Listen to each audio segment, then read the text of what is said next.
ఓం నమో వెంకటేశాయ.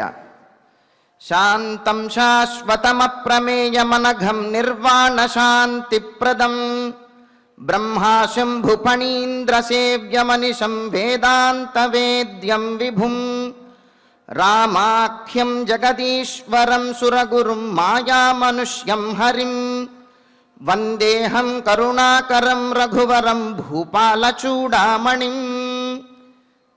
బ్రహ్మాది దేవతలచే స్తుతింపబడువాడు, పరమశాంత స్వరూపుడు, జగదాధీశ్వరుడు అయినటువంటి శ్రీరామచంద్రునికి నమస్కరిస్తూ తదభిన్న స్వరూపుడైనటువంటి ఆ శ్రీనివాసుని యొక్క దయా విశేషం చేత సమస్త మానవాళికి ధర్మ తత్పరతను సకల కార్యసిద్ధిని చేకూర్చాలన్నటువంటి సంకల్పంతో తిరుమల తిరుపతి దేవస్థానం వారు నిర్వహిస్తున్నటువంటి శ్రీమద్ రామాయణం అయోధ్యాకాండ ప్రవచన పారాయణ కార్యక్రమంలో నేటికి మనం 311వ రోజులోకి ప్రవేశించాం. ఈ కార్యక్రమంలో ముందుగా అన్నమాచార్యుల వారి సంకీర్తన అయినటువంటి దేవదేవం భజే దివ్య ప్రభావం అనేటటువంటి సంకీర్తనను శ్రీమాన్ పి శ్రీనివాస్ గారు, అన్నమాచార్య ప్రాజెక్టు కళాకారులు వారి బృందం యొక్క సహకారంతో ఆలపిస్తారు. శ్రవణం చేద్దాం. ఓం నమో వెంకటేశాయ.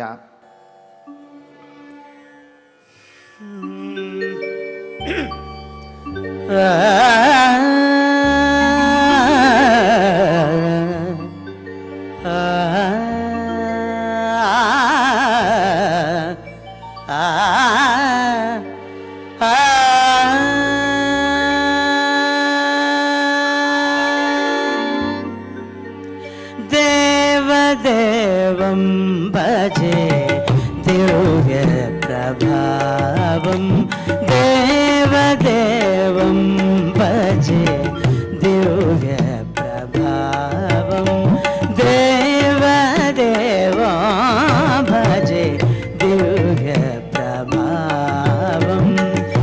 రావణాసురవైరి రఘుపుంగవం రామ దేవదేవో భజే దివ్య ప్రభావం. రావణాసురవైరి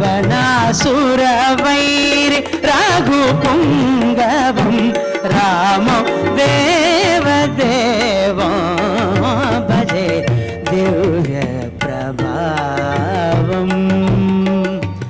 రామ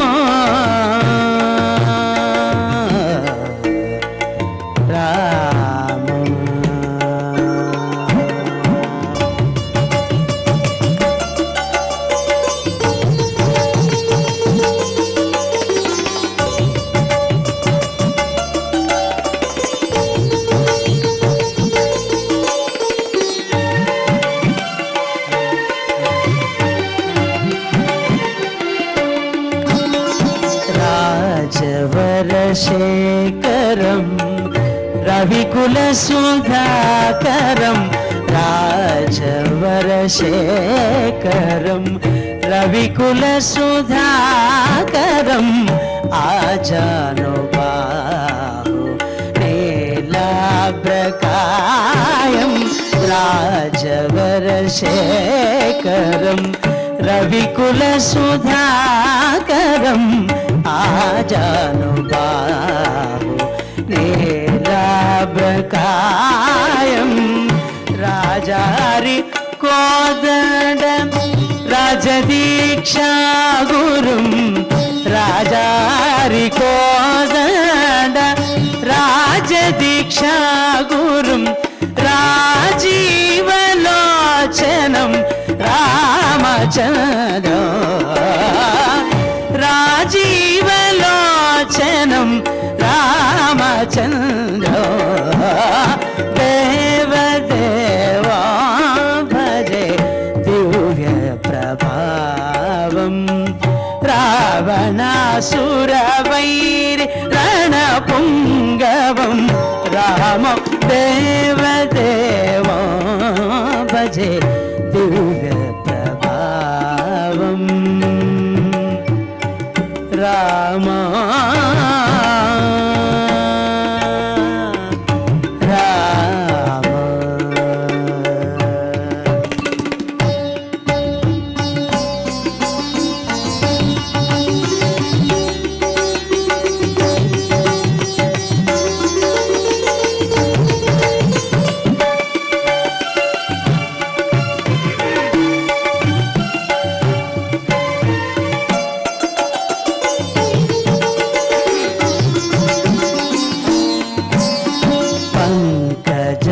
పంకజాసన వినుత పరమనారాయణం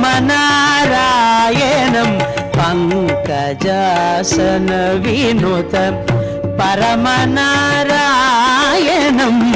శంకరార్జిత జనక చాపదళనా పంకజాసన వినుత పరమనారాయణం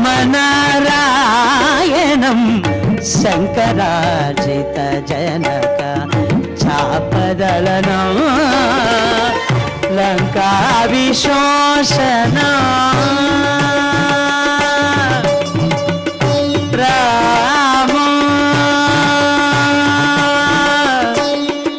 రామ రామ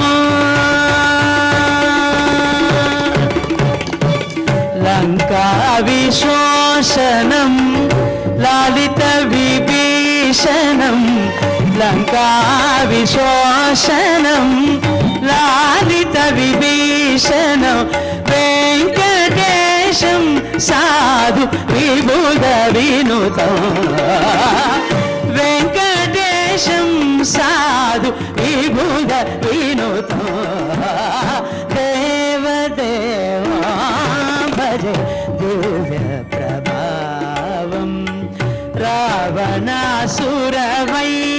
రణపుంగవం రామం దేవదేవా భజే దివ్య ప్రభావం రావణాసురవైరి రఘుపుంగవం రామం దేవదేవా భజే దివ్య ప్రభావం రామ రామ రామ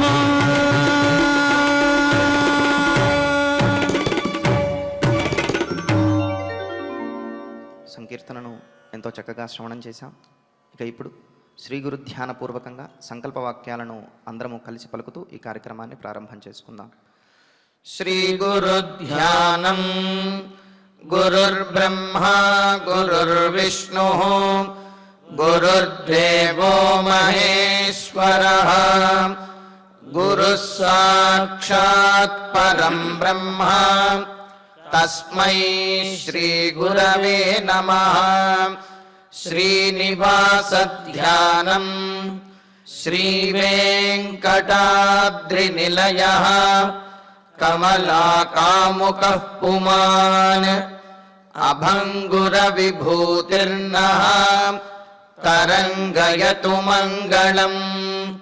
అథ సంకల్పః శ్రీమదాదివరాహ క్షేత్రే విరాజమానస్య శ్రీ పద్మావతీ జానేః అఖిలాండకోటి బ్రహ్మాండ నాయకస్య శ్రీరామచంద్ర రూపాంతరస్య భగవతః శ్రీ వెంకటేశ్వర స్వామినః సన్నిధౌ హనుమత్ సీతా లక్ష్మణ భరత శత్రుఘ్న పరివార సమేత శ్రీరామచంద్ర పరబ్రహ్మణః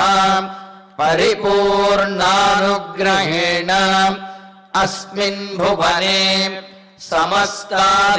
సమస్తాధివ్యాధీనాం నివారణార్థం భారతవర్షే విద్యా విత్త వాణిజ్య కృషి వైద్య వైజ్ఞానిక దేశరక్షణాదిరంగేషు విద్యమానానాం ఆస్తిక మహాజనానాం సర్వేషాం సకుటుంబానాం ఆయురారోగ్యైశ్వర్య సద్బుద్ధీత్యాది సర్వశుభఫలప్రాప్త్యర్థం ధర్మాచరణద్వారా శ్రీరామరాజ్యస్య పునర్వ్యవస్థాపనార్థం ఉద్యోగార్థినాం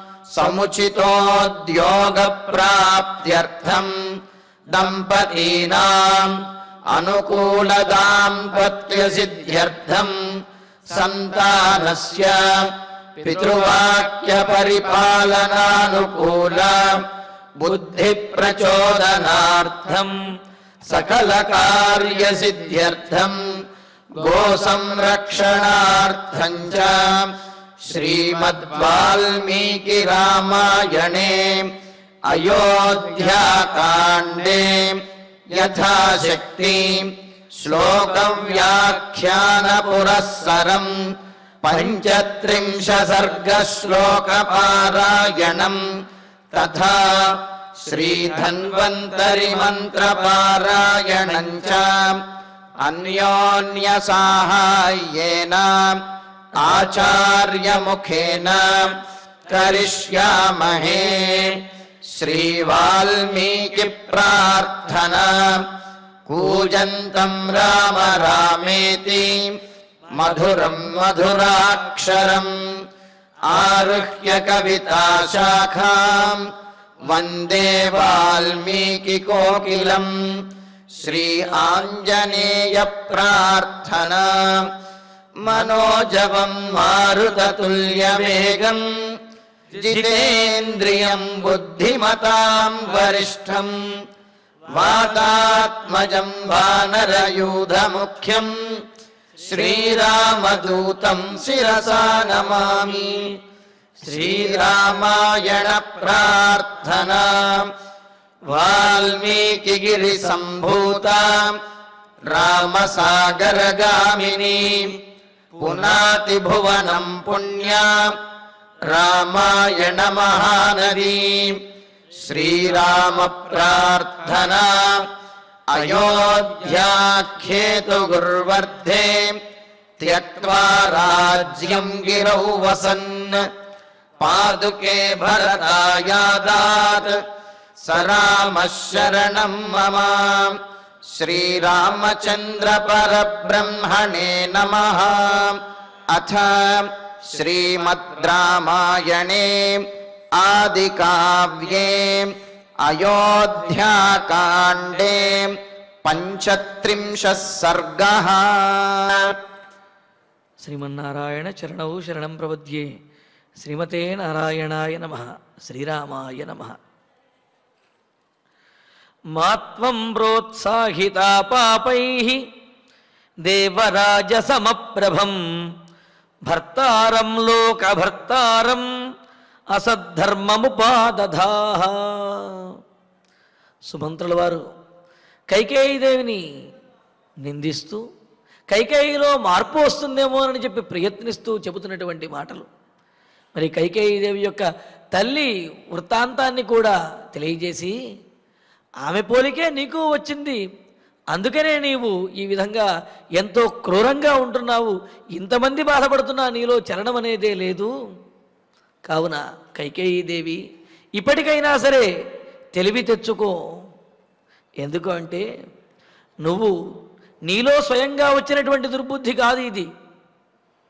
నిన్ను ఎవరో ప్రేరేపించడం ద్వారా, పాపాత్మలు చెప్పడం ద్వారా, మందర వలన నీకు ఇటువంటి దుర్బుద్ధి అనేది కలిగింది. ఇప్పటికైనా నీ బుద్ధిని గనక మార్చుకున్నట్లయితే కీర్తిని పొందగలుగుతావు, లేకపోతే అపకీర్తిని పొందుతావు. పైగా భర్త ఏదైనా వ్యసనపరుడో లేకపోతే దుర్మార్గుడో అయినట్లయితే అతనికి వ్యతిరేకంగా ఉండటంలో దోషమేమీ లేదు. కానీ నీ భర్త ఇంద్రుడితో సమానమైనటువంటి వాడు, అంతటి యోగ్యుడు, బలపరాక్రమ సంపన్నుడు, దానగుణం కలిగిన వాడు, దయాస్వభావం కలిగినటువంటి వాడు. అటువంటి భర్తను, అందులో నిన్ను అమితంగా ప్రేమించేటటువంటి నీ భర్తకి, నీ సొత్తు అయినటువంటి నీ భర్తను నీవే ఈ విధంగా కలత చెందే విధంగా, ప్రాణములు పోయే విధంగా చేయటం ఎంతవరకు సమంజసము? పైగా దీనోవా రాజ్యహీనోవా యోమే భర్త సమే గురు అని చెప్పి సుందరకాండలో సీతాదేవి అంటుంది. అంటే భర్త పేదవాడైనా, ధనవంతుడైనా, విద్య కలిగిన వాడైనా, విద్య లేనటువంటి వాడైనా, ఎవరైనా సరే భార్యకు అందరికంటే గొప్ప ఎవరు అంటే తన భర్తే గొప్ప అన్నట్లుగా ఉండాలి అన్నాడు.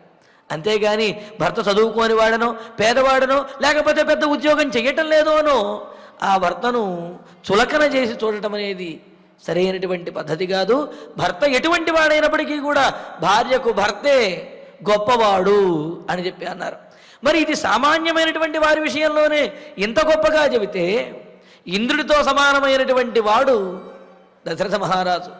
అందరికీ కూడా సహాయం చేసేవాడు, దానగుణం కలిగిన వాడు, నిన్ను అమితంగా ప్రేమించేవాడు, నీ మాట కాదనలేనటువంటి వాడు, ముఖ్యంగా ధర్మపరుడు, సత్యసంధుడు అయినటువంటి వాడు. ఇన్ని యోగ్యమైనటువంటి గుణములు కలిగిన దశరథ మహారాజున నీవు ఈ విధంగా పీడించేది, పైగా లోకభర్తారం లోకమనే రక్షించేటటువంటి నీ భర్తను అసద్ధర్మం మా ఉపాదధాహ, ధర్మం తప్పే విధంగా నీవు చెయ్యవద్దు. ఆయన నీ మాట నీకు ఇచ్చినటువంటి మాట నిలుపుకోవాలి అని సత్యం అనే పాశానికి కట్టుబడ్డవాడై తన పెద్ద కుమారుడికి పట్టాభిషేకం చెయ్యాలి అనే ధర్మం ఏదైతే ఉన్నదో ఆ ధర్మాన్ని కూడా పక్కన పెట్టే స్థితికి వచ్చేశాడు.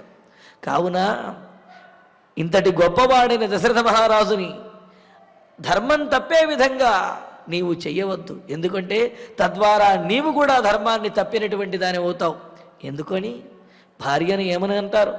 సహ ధర్మచారిణి అని, సహా కలిసి ధర్మచారిణి, ధర్మాన్ని చరించేది ఆచరించేది అని, భర్తతో కలిసి ధర్మాన్ని ఆచరించేటటువంటి ఆమెను సహధర్మచారిణి అని చెప్పి అన్నారు.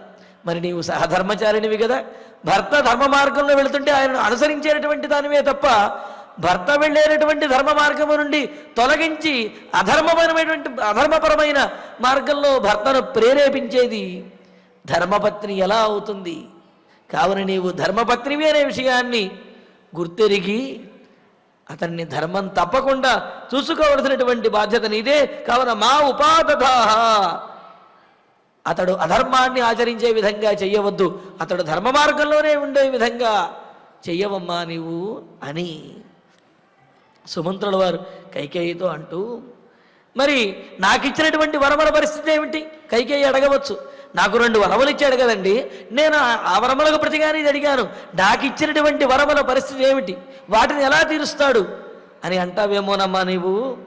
దాని గురించి దిగులు పడవద్దు. ఎందుకంటే దేవి అనఘహ, ఎటువంటి పాపము లేని పాపరహితుడైనటువంటి శ్రీమంతుడైనటువంటి అధిక సంపన్నుడైన రాజీవలోచన, కమలముల వంటి నేత్రములు కలిగిన రాజా దశరథ మహారాజు.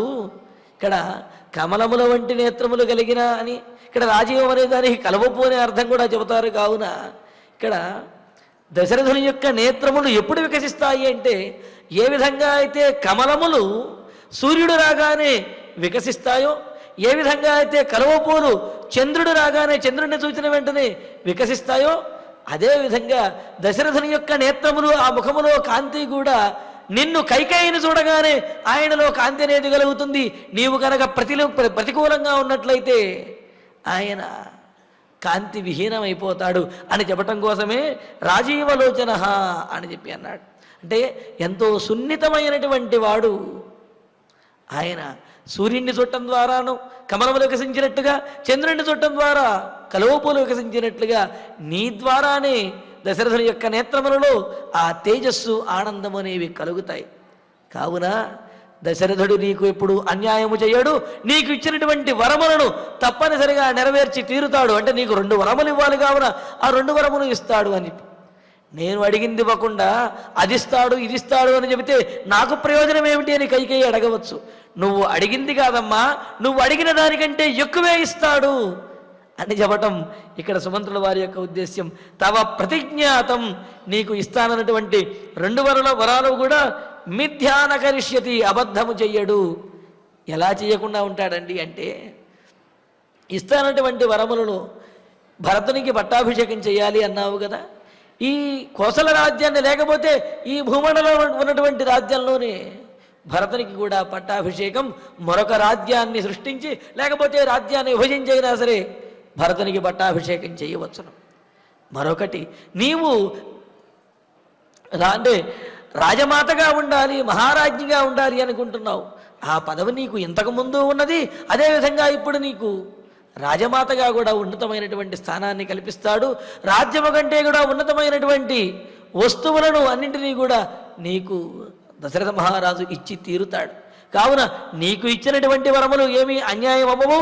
నీకు ఏవైతే ఇవ్వాలో వాటిని అంతకు మించి కూడా ఇవ్వడానికి సమర్థుడైనటువంటి వాడు దశరథుడు.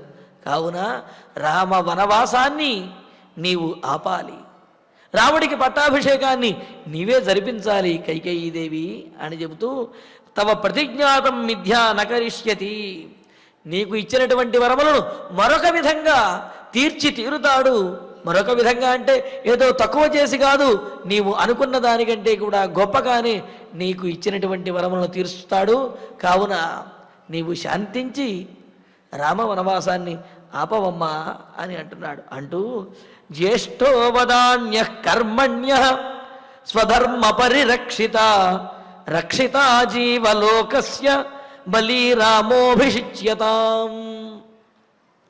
రాముని గుణములను చెబుతూ ఇంతకు ముందే రక్షిత జీవలోకస్య ధర్మస్య పరిరక్షిత అని చెబుతూ రక్షిత స్వస్య ధర్మస్య స్వజనస్య రక్షిత అని చెప్పేలాగా వేదాంగ తత్వజ్ఞ అని అనేక లక్షణములు చెప్పుకున్నాం కదా.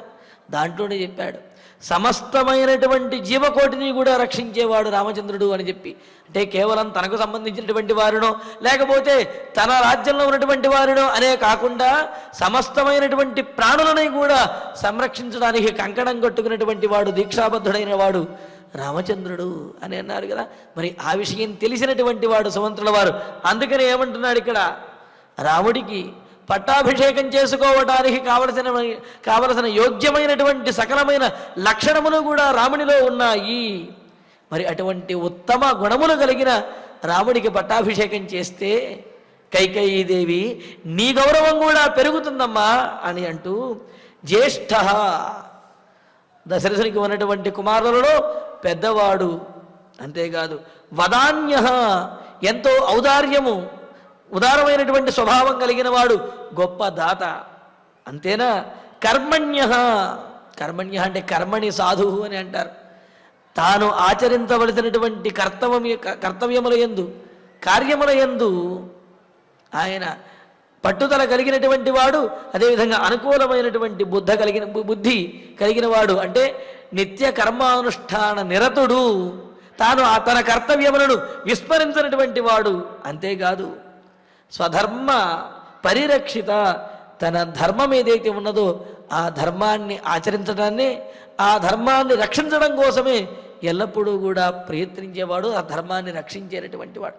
ఏమిటి ధర్మము అంటే రాజధర్మము దుష్టులను శిక్షించడము, శిష్టులను రక్షించడము, ధర్మాన్ని సంస్థాపన చేయటము, ప్రజలందరినీ కూడా చక్కగా పరిపాలించడం. అంటే ఈ మూడింటి ద్వారా ప్రజలందరూ చక్కగా పరిపాలించబడతారు. మరి అటువంటి వాడు స్వధర్మ పరిరక్షిత, తన ధర్మాన్ని ఎప్పుడూ కూడా సంరక్షించేటటువంటి వాడు. జీవలోకస్య రక్షిత, సమస్తమైనటువంటి ప్రాణులకి కూడా రక్షకుడిగా ఉన్నటువంటి వాడు ఆయన. బలీరామ, అత్యంత బలపరాక్రమ సంపన్నుడైనటువంటి రాముడు. త్వయా అభిషించ్యతాం, దశరథుడి చేత అభిషేకించబట్టం కాదమ్మా, నీ చేతే రాముడి పట్టాభిషేకం జరగాలి. నీవే ముందుండి రాముడి పట్టాభిషేకాన్ని నిర్వర్తించాలి. అది నీకు కీర్తి ప్రతిష్టలను తెచ్చిపెడుతుంది. రాముడు ఎంతటి యోగ్యుడు ఒక్కసారి నువ్వు ఆలోచించు, ఈ విషయములన్నీ నీకు తెలియవా? కావున కైకేయీదేవి ఇప్పటికైనా సరే నీవు తెలివి తెచ్చుకుని గొప్పవాడైనటువంటి రాముడికి పట్టాభిషేకం చేసి మమ్మల్ని అందరినీ కూడా ఉద్ధరించవమ్మా అని అంటున్నాడు. ఇలా చెయ్యకపోతే ఏమవుతుందనుకుంటున్నావేమో, పరివాదోహితే దేవి మహాన్ లోకే చరిష్యతి యది రామో వనం యాతి విహాయ పితరం నృపం. కైకేయీదేవి, రామ పితరం నృపం విహాయ, రాముడు తండ్రి అయినటువంటి దశరథ మహారాజుని విడిచిపెట్టి వనం యాతి యది, వనవాసానికి కనుక వెళ్ళిపోయినట్లయితే లోకే తే మహాన్ పరివాద చరిష్యతి, ఈ లోకంలో నీకు గొప్ప అపవాద, గొప్ప అపకీర్తి, నింద ఇవన్నీ కూడా కలుగుతాయి. ఈ లోకంలో నిన్ను మించినటువంటి నిందితురాలు ఈ లోకంలో ఇంకెవరూ కూడా ఉండరు. అంతగా ఈ లోకం నిన్ను దుమ్మెత్తిపోస్తుంది. కావున రాముణ్ణి వనవాసానికి పంపించవద్దు. భరతుణ్ణి పట్టాభిషేకం చెయ్యాలి అనే ఆశతోటి నీవు చెయ్యకూడనటువంటి అధర్మాన్ని చేస్తున్నావు. రాముణ్ణి వనవాసానికి పంపించడానికి ప్రయత్నిస్తున్నావు. కానీ అలా గనక పంపించినట్లయితే దశరథుణ్ణి విడిచిపెట్టి రాముడు వెళ్ళిపోయినట్లయితే ఈ లోకంలో నిన్ను నిందించనటువంటి వారు ఉండరు, లోకంలో గొప్ప నిందను నీవు పొందుతావు అని అంటూ సరాజ్యం రాఘవ పాతు భవత్వం విగతజ్వర నహితే రాఘవాదన్య క్షమ పురవరే వసేతు.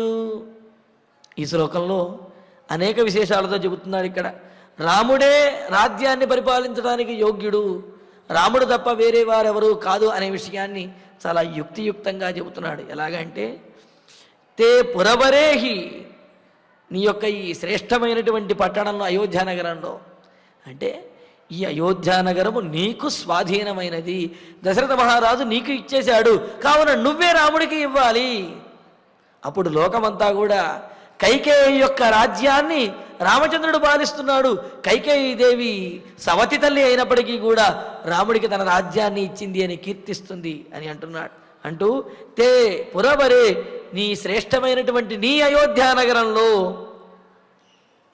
హి క్షమ రాఘవాద్ అన్య నవసైత్, ఏ కారణం వల్ల అయితే, ఏ గుణముల వల్ల అయితే సమర్థుడైనటువంటి రాజ్యాన్ని పరిపాలించడానికి కావలసినటువంటి వాడు రాముడి కంటే కూడా వేరే వాడెవడు అయితే ఉండడో ఆ గుణములను చూచి నీవు రాముడినే పట్టాభిషిక్తుణ్ణి చెయ్యాలి.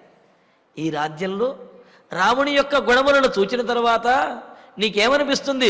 రాముడి కంటే కూడా మించినటువంటి వాడు గుణములలో వేరే వాడెవడు లేడు అని నీకు అనిపిస్తుంది. ఆ గుణములను చూచైనా సరే రాముడిని పట్టాభిషిక్తుణ్ణి చెయ్యవమ్మా. సహ రాఘవ రాజ్యం పాతు, ఆ రఘువంశ శ్రేష్ఠుడైనటువంటి రాముడే ఈ రాజ్యాన్ని పరిపాలించే విధంగా నీవు చెయ్యాలి, రాముడు ఈ రాజ్యాన్ని పరిపాలించాలి అన్నాడు. ఎందుకు అంటే ఈ పట్టణంలో రాముణ్ణి మించినటువంటి గుణవంతుడు నీకెవడు కూడా కనిపించడు, రాజ్యమును పరిపాలించడానికి యోగ్యుడెవడయ్యా అంటే రాముడే అని నీకు కూడా అనిపిస్తుంది. కావున ఆ గుణముల కారణంగా రాముడినే నీవు పట్టాభిషిక్తుని చెయ్యి అని ఒక అర్థం. రెండో అర్థం ఏమిటి?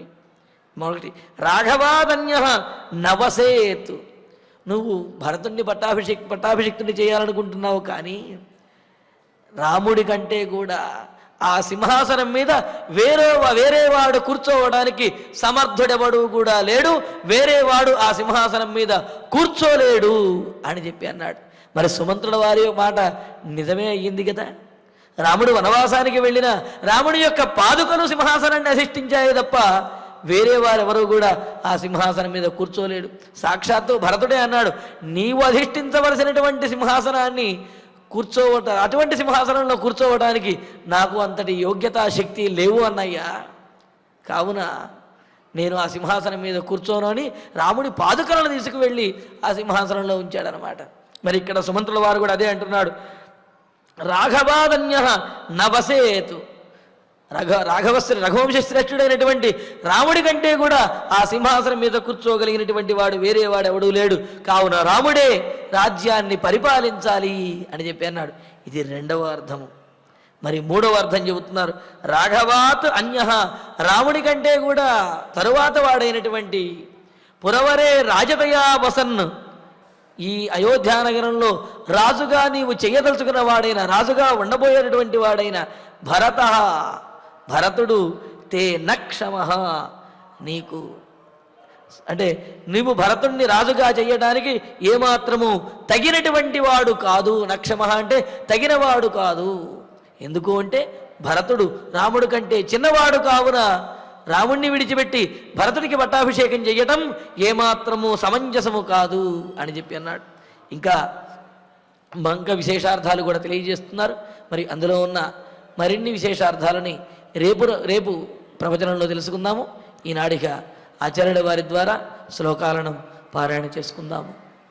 మాత్వం మాత్వం ప్రోత్సాహితా పాపైః ప్రోత్సాహితా పాపైః దేవరాజా దేవరాజ సమప్రభం సమప్రభం దేవరాజ సమప్రభం దేవరాజ సమప్రభం భర్తారం భర్తారం లోకభర్తారం లోకభర్తారం అసద్ధర్మం అసద్ధర్మం ఉపాదధాః ఉపాదధాః నహి మిథ్యా నహి మిథ్యా ప్రతిజ్ఞాతం ప్రతిజ్ఞాతం కరిష్యతి కరిష్యతి తవానఘః తవానఘః శ్రీమాన్ శ్రీమాన్ దశరథో రాజా దశరథో రాజా దేవి దేవి రాజీవలోచనః రాజీవలోచనః జ్యేష్ఠో వదాన్యః జ్యేష్ఠో వదాన్యః కర్మణ్యః కర్మణ్యః స్వధర్మ స్వధర్మ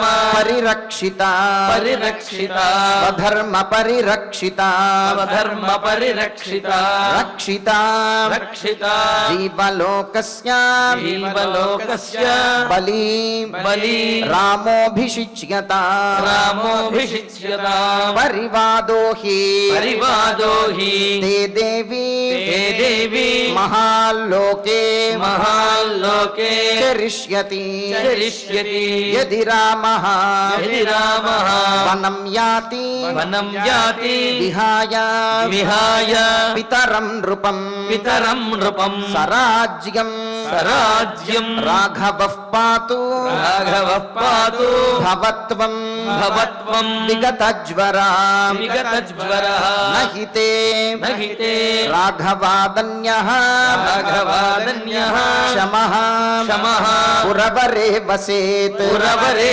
వసేత్ ఇత్యార్షే ఇత్యార్షే శ్రీమద్ రామాయణే శ్రీమద్ రామాయణే ఆదికావ్యే ఆదికావ్యే అయోధ్యాకాండే అయోధ్యాకాండే పంచత్రింశే సర్గే పంచత్రింశే సర్గే పంచశ్లోకాః పంచశ్లోకాః. ఫలశ్రుతి నుండి మంగళాంతం వరకు అందరము కలిసి పఠిద్దాం. ఫలశ్రుతి ఆయుష్యమారోగ్యకరం యశస్యం సౌభ్రాతృకం బుద్ధికరం సుఖం చ శ్రోతవ్యమేతన్నియమేన సద్భిః ఆఖ్యానమోజస్కరమృద్ధికామైః శ్రీరామచంద్ర పరబ్రహ్మణే నమః. అథ ధన్వంతరి ధ్యానం అచ్యుతానంత గోవింద విష్ణో నారాయణామృత రోగాన్ మే నాశయాశేషాన్ ఆశు ధన్వంతరే హరే. ఆరోగ్యం దీర్ఘమాయుష్యం బలం తేజోధియం శ్రియం స్వభక్తేభ్యోనుగృహంతం వందే ధన్వంతరిం హరిం. ధన్వంతరేరిమం శ్లోకం భక్త్యా నిత్యం పఠంతి యే అనారోగ్యం న తేషాం స్యాత్ సుఖం జీవంతి తే చిరం.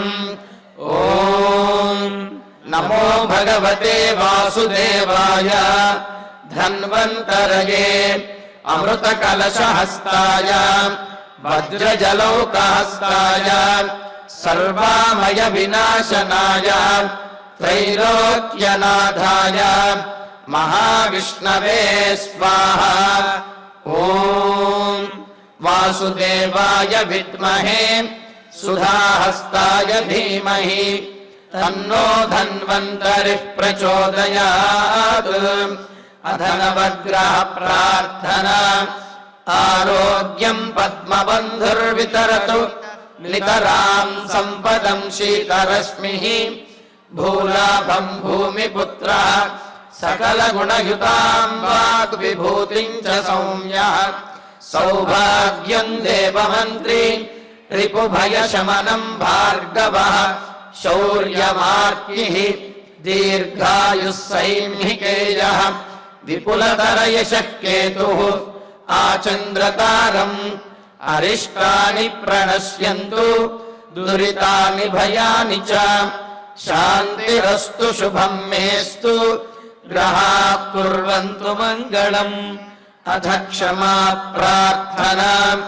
యదక్షరపదభ్రష్టం మాత్రాహీనం చ యద్భవేత్ తత్సర్వం క్షమ్యతాం దేవా నారాయణ నమోస్తుతే. అథ భగవత్ సమర్పణం కాయేన వాచా మనసేంద్రియైర్వా బుద్ధ్యాత్మనా వా ప్రకృతే స్వభావాత్ కరోమి యద్యత్ సకలం పరస్మై నారాయణాయేతి సమర్పయామి. అథ మంగళం శ్రియః కాంతాయ కళ్యాణ నిధయే నిధయేర్ధినాం శ్రీ వెంకట నివాసాయ శ్రీనివాసాయ మంగళం. అనురాగానికి అమ్మ ఆదర్శం, ఆరోగ్యానికి Shri Sai homeo stores and clinic. అనుభవం, అర్హత, అంకిత భావం కల డాక్టర్లచే చికిత్స. అన్ని రకాల ఆరోగ్య సమస్యలకు నమ్మకమైన ఎంపిక Shri Sai homeo stores and clinic. Diabetes, కీళ్ల నొప్పులు, సయాటికా, వెన్నుముక సమస్యలు, థైరాయిడ్, నిద్రలేమి, మానసిక సమస్యలు, ఋతు సమస్యలు, అన్ని రకాల దీర్ఘకాలిక వ్యాధులకు ప్రత్యేక హోమియో వైద్యం. అందరికీ అందుబాటులో అంతర్జాతీయ హోమియో వైద్యం Shri Sai homeo stores and clinic. మీ ఆరోగ్య సమస్య ఏదైనా ఇప్పుడు పరిష్కారం సాధ్యం.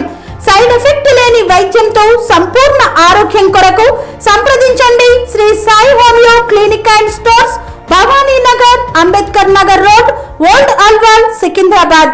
సంప్రదించాల్సిన ఫోన్ నంబర్స్ 9000751751 మరియు 9000422525.